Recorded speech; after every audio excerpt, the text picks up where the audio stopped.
तो जैसा कि आप इसके सामने नज़र आ रहा है कि सारी कॉन्फ़िगरेशंस पूरी हो गई हैं, तो मैं इसको फिनिश करूँगा। उसने मुझे बता दिया कि मेरे जो तीनों प्रोडक्ट्स हैं उनकी कॉन्फ़िगरेशन कंप्लीट हो गई है। मैं नेक्स्ट करूँगा तो उसके बाद वो मुझे कहेगा कि यहाँ से मैं अपना एसक्यूएल का वर्कबेंच भी स्टार्ट कर सकता हूँ और उसका शेल भी स्टार्ट कर सकता हूँ। तो मैं दोनों को स्टार्ट करना चाहूँगा और देखना चाहूँगा कि मेरा जो इंटरफेस है वो कैसा आता है। तो मैं इसको फिनिश करूँगा। तो ये मेरे सामने एसक्यूएल शेल आ गया और ये उसने अपना सेटअप पूरा किया। मैं यहाँ पर लिखूँगा /quit और क्योंकि मुझे यहाँ इसकी कोई ज़रूरत नहीं तो मैं इसको क्विट कर दूँगा। ये क्विट हो गया। अब उम्मीद है पीछे ये क्विट होने के बाद ये देखें एसक्यूएल वर्कबेंच मेरे सामने आ गया। एसक्यूएल वर्कबेंच को क्योंकि मैंने पासवर्ड रूट दिया था तो फर्स्ट टाइम उसको ओपन करने के लिए ये शायद मुझसे पासवर्ड मांगे। नहीं, उसने मुझसे पासवर्ड नहीं मांगा। तो ये देख सकते हैं आप, आपके सामने पूरा इंटरफेस आ गया। यहाँ पर आप एसक्यूएल की क्यूरीज लिख सकते हैं, ये एसक्यूएल की फाइल बना सकते हैं और सिंपल यहाँ मॉडल न्यू मॉडल और जाकर आप डेटाबेस के न्यू मॉडल्स बना सकते हैं। बेसिकली एसक्यूएल वर्कबेंच क्या है? एसक्यूएल वर्कबेंच हमें ग्राफिकल प्रोविज़न प्रोवाइड करता है जो कि जिसके ज़रिए हम अपनी डेटाबेस को एक ग्राफिकल वे में ड्रॉ कर सकते हैं। और इसके कुछ फंक्शंस हैं जो कि यहाँ पर हैं। एक फॉरवर्ड इंजीनियरिंग वो मॉडल में जाके आएगा। मैं आपको मॉडल बना के दिखाता हूँ। ये मॉडल है, ये मॉडल है। तो ये देखिए यहाँ पर एक फॉरवर्ड इंजीनियरिंग, रिवर्स इंजीनियरिंग और एक फॉरवर्ड इंजीनियरिंग, ये दो फंक्शंस हैं। ये दो फंक्शंस के थ्रू हम अपनी जो माइस्क्यूएल वर्कबेंच है इसके थ्रू हम एक ड्राइंग बनाकर जो हमारी डेटाबेस है उसकी अप्रोप्रिएट ड्राइंग बनाकर हम उसको फॉरवर्ड इंजीनियरिंग करेंगे तो हमें उसका एसक्यूएल कोड और उसका हमारी जो सिस्टम है उसमें इम्प्लीमेंट कर देगा उस डेटाबेस को। सेकेंडली जो है वो है रिवर्स इंजीनियरिंग। रिवर्स इंजीनियरिंग क्या है कि आपके सिस्टम में या आपके पास ऐसा एसक्यूएल की स्क्रिप्ट है या आपके सिस्टम में पहले से एक डेटाबेस इम्प्लीमेंटेड है। तो आप रिवर्स इंजीनियरिंग के ज़रिए उस डेटाबेस का एक ग्राफिकल व्यू अपने सामने ला सकते हैं। जैसा ग्राफिकल व्यू आप लोग खुद बनाएंगे, अगर तो आपने डेटाबेस सही इम्प्लीमेंट की हुई है तो वो उसका सेम रिवर्स निकाल के आपको उसकी ड्राइंग दिखा देगी कि आपकी डेटाबेस इस तरह की बनी हुई है। ये तो हो गया हमारे एसक्यूएल वर्कबेंच को इंस्टॉल करने का। और यूज़ जो उसकी सेटिंग है, कॉन्फ़िगरेशन है बाहर से इंस्टॉल करते वक्त वो कैसी है। नेक्स्ट स्टेप जो है वो ये है कि आपने माई एसक्यूएल को टॉमकैट के थ्रू अपनी एप्लीकेशन में यूज़ करना है। सपोज़ वेब एप्लीकेशन में यूज़ करना है तो उसका तरीका क्या है वो भी मैं आपको इसी वीडियो में बताता हूँ। आप चाहे तो अपनी एसक्यूएल इसको क्लोज़ कर दें। तो अब मैं दिखाता हूँ आपने कि जब आपने इस माई एसक्यूएल 8.0 वर्जन को जब आपने यूज़ करना है अपनी जो एप्लीकेशन के साथ एज ए डेटाबेस, तो उसके लिए आपने क्या सेटिंग करनी है। तो आपके पास अगर इंटेलिजी है तो इंटेलिजी ओपन कर लें, इक्लिप्स है तो इक्लिप्स ओपन कर लें। मेरे पास इंटेलिजी है तो मैं उसको ओपन करूँगा। अब मैं आपको एक नया प्रोजेक्ट बना कर दिखाता हूँ कि वहाँ पर आप जो प्रीवियस वीडियो में मैंने टॉमकैट बनाया था, टॉमकैट इंस्टॉल किया था, उसकी कॉन्फ़िगरेशन के लिए अब मुझे क्या करना पड़ेगा और दूसरी जो डेटाबेस की कॉन्फ़िगरेशन है उसके लिए मुझे क्या करना पड़ेगा। अब मैं यहाँ पे एक नया प्रोजेक्ट बना रहा हूँ क्योंकि मैं वेब इंजीनियरिंग का प्रोजेक्ट बना रहा हूँ। तो आपके पास अगर टॉमकैट पहले से नहीं होगा तो यहाँ पर कुछ भी शो नहीं हो रहा होगा। आपने क्या करना है, इसको यहाँ पर लाने के लिए न्यू टॉमकैट सर्वर, यहाँ पर आपसे वो पाथ मांगेगा कि मुझे टॉमकैट का होम पाथ दो और वहीं से वो आपकी बेस डायरेक्टरी निकालेगा। तो आप यहाँ से ब्राउजिंग में जाएँ और यहाँ पर C program files, Apache software foundation और टॉमकैट ये सर्वर होगा। अब अगर ये देखिए अगर मैं इसको अप्लाई करता हूँ तो ये मुझे कह रहा है कि ये जो सिलेक्टेड डायरेक्टरी है वो टॉमकैट की वैलिड टॉमकैट की वो डायरेक्टरी नहीं है। ऐसा क्यों कहा उसने? उसकी वजह मैं आपको बताता हूँ कि जब आप अपने सी फोल्डर में जाएंगे,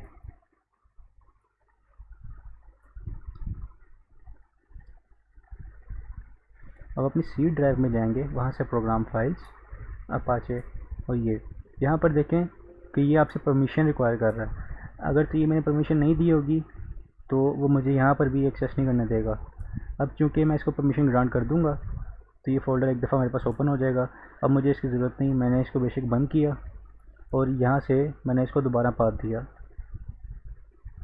दोबारा पाथ देने पर देखिए वो इशू रिज़ॉल्व हो गया। इसको ओके करें तो आपका अपाचे टॉमकैट यहाँ पर ये ऐड हो जाएगा। ये आ गया आपके पास, क्योंकि मेरे पास एक पहले से ऐड था तो इसकी वजह से उसने ये दो दिखा दिए हैं, लेकिन आपके पास एक ही आएगा। वेब एप्लीकेशन, चूँकि हम वेब एप्लीकेशन पे काम कर रहे हैं तो वेब एप्लीकेशन उसका वर्जन 4.0। नेक्स्ट आप अपने प्रोजेक्ट का कुछ भी नाम रख दें। मैं इसको डेटाबेस टेस्ट प्रोजेक्ट नाम दे देता हूँ और इसको फिनिश कर दें। सॉरी इस नाम से पहले से पढ़ा हुआ। डेटाबेस टेस्ट सिंपल नाम कर देता हूँ मैं इसका, फिनिश। तो ये मेरे से पूछेगा, अब मैं इसको कहता हूँ कि मुझे न्यू विंडो में दिखा दे। सॉरी ये आ गया मेरे पास मेरी इंटेलिजे की स्क्रीन जिसमें मेरा न्यू प्रोजेक्ट ओपन है। अब इस न्यू प्रोजेक्ट के लिए आपने एक काम करना है। आप क्या करेंगे, आप वेब के फोल्डर में जाएं, यहाँ पर राइट क्लिक,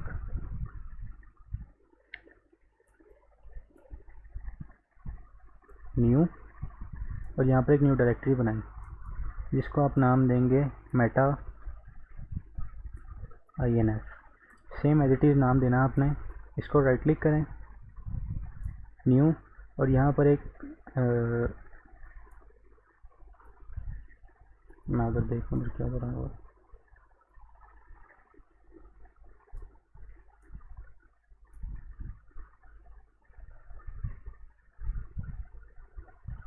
इसको राइट क्लिक करेंगे न्यू, और यहाँ पर आपने एक XML की कॉन्फ़िगरेशन फाइल बनानी है। इस XML की आपने ये simple JSP tag library descriptor, चूँकि हम इसमें डेटाबेस को कनेक्ट करेंगे तो हमने क्या नाम है इसका, डेटाबेस का जो है ना कॉन्टेक्स्ट की इंफॉर्मेशन डालनी है, तो इसको हम नाम देंगे कॉन्टेक्स्ट। ये आपके पास सारी इंफॉर्मेशन आ गई कॉन्टेक्स्ट की।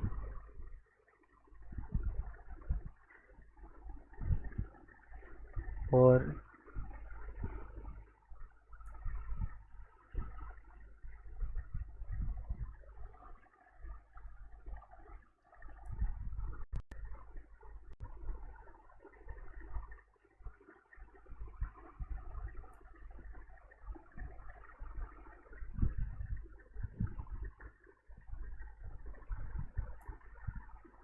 मेटा एनएफ में जाएं, न्यू, यहाँ पर एक आप XML फाइल जनरेट करें।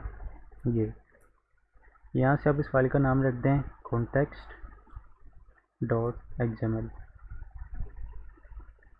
ये इसने यहाँ पर दोनों लगा दिए। यहाँ पर इससे आप आगे इसको रीनेम कर लें और लास्ट से इसको रिमूव कर दें। ये उसने XML की फ़ाइल बना दी। अब इसके अंदर मैंने अपनी डेटाबेस की कॉन्फ़िगरेशन रखनी है कि मैं अपनी डेटाबेस से कनेक्शन कैसे करूँगा। तो उसके लिए मैं टैग्स लगाऊंगा, उन टैग्स में यूज़ होगा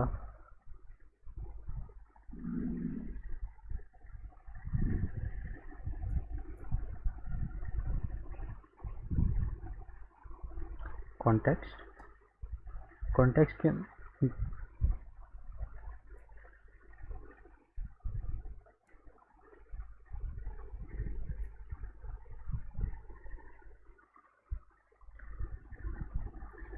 जब आपने फ़ाइल बनाई उस फाइल का आपने नाम रखना है context.xml, और उसके अंदर आपने ये कोड एज इट इज़ लिख देना है।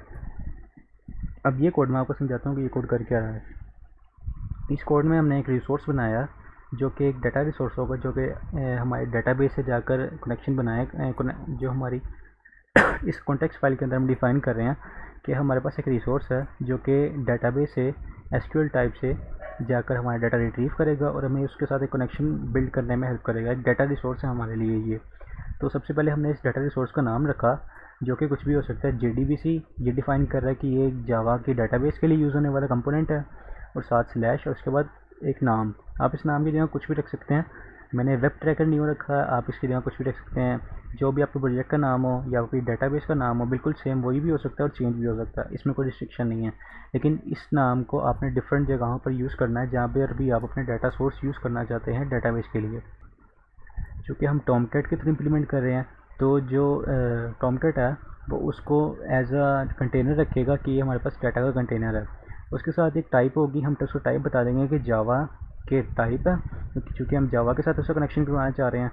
और उसके बाद है SQL का मतलब है कि हमारी जो डाटाबेस है वो SQL है, और उस डाटाबेस जो है वो हमारी एक डाटा सोर्स है। डाटा सोर्स ये एक्चुअली ये एक लाइब्रेरी का नाम है, javax.sql.source, जो कि जावा या ओरेकल की तरफ से प्रोवाइडेड है, जो SQL से डाटा सोर्स को रिट्रीव करने का फंक्शंस प्रोवाइड करती है, मेथड या उसकी जो फंक्शनैलिटी है वो प्रोवाइड करती है। तो ये बेसिकली एक लाइब्रेरी का नाम है। सेकेंडली आपके पास एक मैक्स एक्टिविटी का टाइम है, मैक्स आइडियल का टाइम है और मैक्स वेट का टाइम है। उसके बाद ये जो दो चीज़ें हैं यहाँ पर है रूट, ये जो दो चीज़ें हैं यहाँ पर आपके पास एक यूज़र नेम और एक पासवर्ड है। अब जो यूज़र नेम आपको याद होगा, यूज़र नेम तो बेसिकली रूट ही होता है सबका, तो अगर आपने चेंज किया होगा तो आप इसको यहाँ पर जो भी आपने यूज़र नेम रखा होगा वो रखेंगे। और सेकेंडली आपका दोबारा से दूसरी फील्ड पासवर्ड, क्योंकि मैंने वहाँ पर अपना पासवर्ड रखा पासवर्ड अपना जो था वो स्मॉल रूट रखा था, तो मैं यहाँ पर स्मॉल रूट लिखूँगा, और ताकि जब मेरी डेटाबेस जाकर उससे कनेक्ट हो तो इसमें कोई इशू ना आए, ताकि कि वो ये ना कहे कि मेरा पासवर्ड इनकरेक्ट है। और अगर तो आपका पासवर्ड यहाँ पर इनकरेक्ट होगा तो वो आपको जब आप इसको रन करेंगे तो लॉग में शो कर देगा कि आपकी या जो भी एक्सेप्शन आपको प्रोवाइड करेगा उसमें सारी इन्फॉर्मेशन देगा कि आपका पासवर्ड रॉन्ग था, यूज़र नेम रॉन्ग था, या क्या मसला था। तो आपने यहाँ पर अपना पासवर्ड लिखना है। उसके बाद है ड्राइवर क्लास नेम।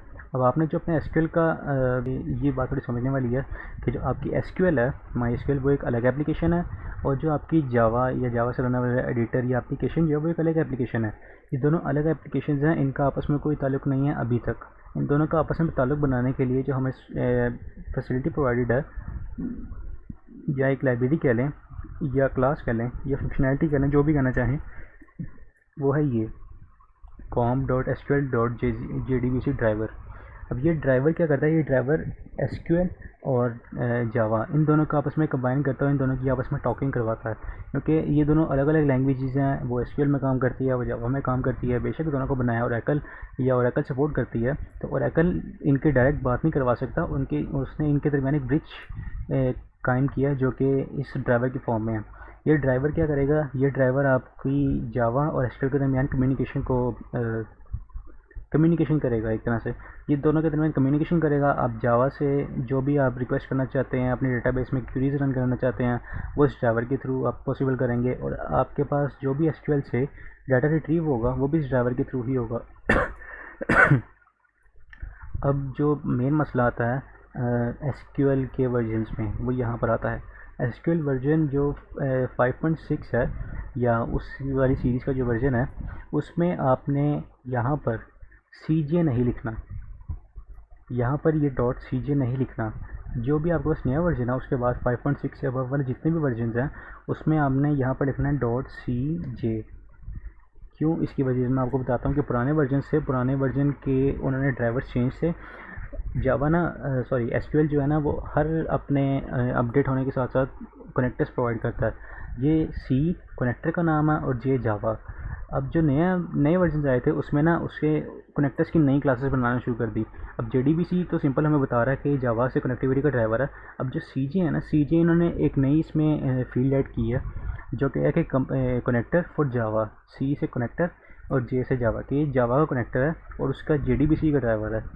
अब ये किस लिए किया उन्होंने, इसमें इनको थोड़ी सी सिक्योरिटी प्रोविजन थी कि जैसा कि मैंने जब इंस्टॉलेशन करके आपको दिखाया था कि उन्होंने अपना जो ऑथेंटिकेशन का मेथड है उसको इम्प्रूव किया और एक स्ट्रॉन्ग इंक्रिप्शन लगाई है। तो ये उस इंक्रिप्शन को ब्लॉक करने के लिए, चूँकि हमने वो इंक्रिप्शन यूज़ नहीं की, लेकिन फिर भी हमारा वर्जन तो नया है, तो उसके लिए हमें ड्राइवर नया ही चाहिए होगा। तो नया जो ड्राइवर है जो 5.6 से अबव है, उसके लिए आपको ये वाली लाइन लिखनी है, com.mysql.cj.jdbc.driver। ये लाइन लिखेंगे तो आपकी जो क्लास फ़ाइल है वो आपके इस प्रोग्राम को मिलेगी, वरना आपके प्रोग्राम को ये फ़ाइल नहीं मिलेगी। अब उसके बाद सिंपल ये URL है जो आपके JDBC और MySQL के दरमियान कनेक्शन बिल्ड करेगा। और यहाँ पर आपने अपने MySQL का पाथ देना जो कि इस वक्त लोकल होस्ट है, पोर्ट नंबर 3306, जिसको हमने चेंज नहीं किया था। अगर आपने चेंज किया है तो आप वो वाली पोर्ट यहाँ पर लिखेंगे। उसके बाद इस स्लैश के बाद इतने हिस्से में आपकी डेटाबेस का नाम आएगा। आपने जो भी डेटाबेस उसके अंदर बनाई होगी उसका जो एग्जैक्ट नेम है वो आपने यहाँ पर लिखना है। अगर तो डेटाबेस वहाँ एग्जिस्ट करती होगी तो कनेक्शन सक्सेसफुल रहेगा, अगर तो डेटाबेस वहाँ एग्जिस्ट नहीं करती होगी तो कनेक्शन फेल हो जाएगा। और कनेक्शन का एरर ये होगा कि डेटाबेस वहाँ एग्जिस्ट नहीं करती, इसलिए वहाँ से कनेक्शन नहीं मिला। तो ये तो हो गया आपकी डेटाबेस से कनेक्शन करने की ज़रूरी प्रॉपर्टीज़ थी, वो आपने इस context.file में सेट करनी है और उसको आपने सेम इसी फोल्डर में रखना है। meta.inf आपने वेब के अंदर एक फ़ोल्डर बनाना है, डायरेक्टरी बनानी है, और उस डायरेक्टरी के अंदर एक आपने XML फाइल बनानी है, context.xml। इसको आप फाइल, अब जो दूसरी चीज़ है उसमें ये है कि आपने जो आपने ड्राइवर का नाम तो ऐड कर दिया है कि हमारे पास ये ड्राइवर है जिसको हमने यूज़ करना है। अब इस ड्राइवर को आपने अपने प्रोग्राम को प्रोवाइड भी करना है कि वो इसको यूज़ कर सके बिल्ट इन के तौर एज ए बिल्ट इन। जावा ये ड्राइवर प्रोवाइड नहीं करता, आपको अलग से इसकी लाइब्रेरी प्रोवाइड करनी पड़ती है। तो इसकी अलग से जो लाइब्रेरी है वो ये दो कनेक्टर्स हैं। इन दो कनेक्टर्स में देखिए, पहला कनेक्टर है MySQL कनेक्टर जावा 5.1.38। जो मैंने आपको बताया कि 5.6 से प्रीवियस वर्जन है उसके लिए ऊपर वाला कनेक्टर यूज़ होगा। और जो 8 वाले जो इसके बाद वाले वर्जन है 5.6 के बाद वाले, उसके लिए नीचे वाला कनेक्टर यूज़ होगा। इस ये वाला कनेक्टर भी है और इससे प्रीवियस कनेक्टर्स भी आपको ऑनलाइन मिल जाएंगे। तो क्योंकि मेरा एसक्यूएल का वर्जन था 8.0.2, तो मैंने कनेक्टर भी किया 8.0.2 वाला। और इसको मैं क्या करूँगा, अपने web.inf के फोल्डर में जाऊँगा, राइट क्लिक, न्यू डायरेक्टरी, और यहाँ पर मैं एक लिब के नाम से डायरेक्टरी बना दूँगा, क्योंकि जो भी मेरे पास रिक्वायर्ड होंगी लाइब्रेरीज़ उसको मैं यहाँ पर पेस्ट करता जाऊँगा। ये मेरे पास ये 8.0.2 की, इसको मैं कॉपी करूँगा और इसके अंदर मैं यहाँ पेस्ट कर दूँगा। अब रिफैक्टर, और इस लाइब्रेरी के फ़ोल्डर के अंदर मेरी ये डेटाबेस के लिए जो कनेक्शन के जो ड्राइवर क्लास थी वो आ गई। अब इसको ड्राइवर क्लास आ गई। अब मैंने अपने प्रोजेक्ट को बताना है कि मेरी ड्राइवर क्लास यहाँ पड़ी हुई है, और जब आपको रिक्वायर्ड हो तो यहाँ से जाके यूज़ करें। तो मैं अपनी फ़ाइल प्रोजेक्ट स्ट्रक्चर में जाऊँगा और वहाँ पर अपने जावा प्रोजेक्ट को बताऊँगा कि मेरी ड्राइवर की फ़ाइल यहाँ पड़ी है, आपको जब यूज़ करनी हो तो आप वहाँ से कर सकते हैं। तो आप जाएंगे लाइब्रेरीज़ में। इस वक्त देखें लाइब्रेरीज़ बिल्कुल खाली है, कोई भी लाइब्रेरी ऐड नहीं है। तो आपने लाइब्रेरी ऐड करनी है। जावा की लाइब्रेरी है तो मैं इसमें जावा की लाइब्रेरी ऐड करूँगा। अब मैंने अपने प्रोजेक्ट के अंदर ही उसके वेब के फ़ोल्डर में web.inf और लिब के फ़ोल्डर में ये देखें वो लाइब्रेरी रखी थी, वहाँ पर शो हो गई। मैं इसको सिलेक्ट कर लूँगा। सिलेक्ट करने से ये देखें उसने कहा ये मेरे प्रोजेक्ट में लाइब्रेरी ऐड हो गई। अब उसके बाद चूँकि वेब का प्रोजेक्ट है तो वेब के प्रोजेक्ट में हम आर्टिक्राफ्ट यूज़ करते हैं। आर्टिक्राफ्ट क्या करता है, हमारे प्रोजेक्ट को आर्टिक्राफ्ट क्या करता है, आर्टिक्राफ्ट हमारे प्रोजेक्ट की एक समझ लें प्लगइन टाइप होती है जो डायरेक्ट जाके टॉमकैट में जाती है और वहाँ से रन होती है।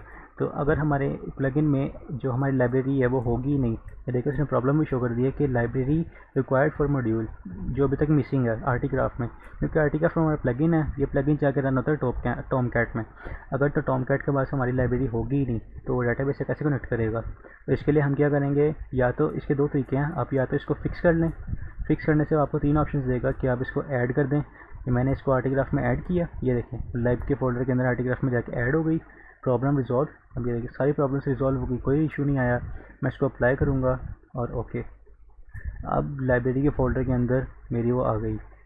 अब जो टॉमकैट की कॉन्फ़िगरेशन है वो कैसे है, टॉमकैट की कॉन्फ़िगरेशन करने के लिए मैं यहाँ जाऊँगा ये टॉमकैट, और यहाँ पर ये रन कॉन्फ़िगरेशन, आप सिंपल यहाँ जाए रन और ये एडिट कॉन्फ़िगरेशंस यहाँ है। तो ये आपके टॉमकैट का नाम शो हो रहा है। आपके पास जितने टॉमकैट की ऑप्शंस होंगी वो यहाँ आ जाएंगी, और यहाँ पे आप लिख दें अपने प्रोजेक्ट का नाम। प्रोजेक्ट का नाम था database./test, प्रोजेक्ट का नाम रखा।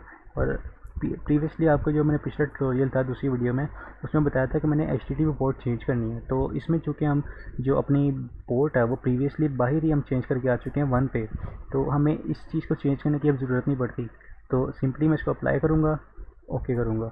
तो अब अगर आप अपने प्रोजेक्ट में जाके जो डाटा रिसोर्स है, डाटाबेस है, उसको यूज़ करना चाहेंगे तो आपने ये वाला नाम अपने डाटा रिसोर्स में देना, और प्रोजेक्ट को रन करेंगे तो आपकी डाटाबेस सक्सेसफुली आपकी MySQL सर्वर से कनेक्ट हो जाएगी। और अगर कोई एरर आता है तो आप बेशक मुझे कमेंट्स में या ईमेल करके पूछ सकते हैं कि इस एरर का इशू क्या है या इस एरर को रिजॉल्व करने का तरीका क्या है। तो इस वीडियो के लिए इतना ही। नेक्स्ट वीडियो में मैं आपको बताऊंगा कि आप SQL वर्कबेंच में ग्राफिकली टेबल कैसे क्रिएट कर सकते हैं और डिफरेंट क्वेरीज कैसे लिख सकते हैं जो कि आपको डेटाबेस बनाने में हेल्प करेंगे। इस वीडियो के लिए इतना ही। अल्लाह हाफिज़।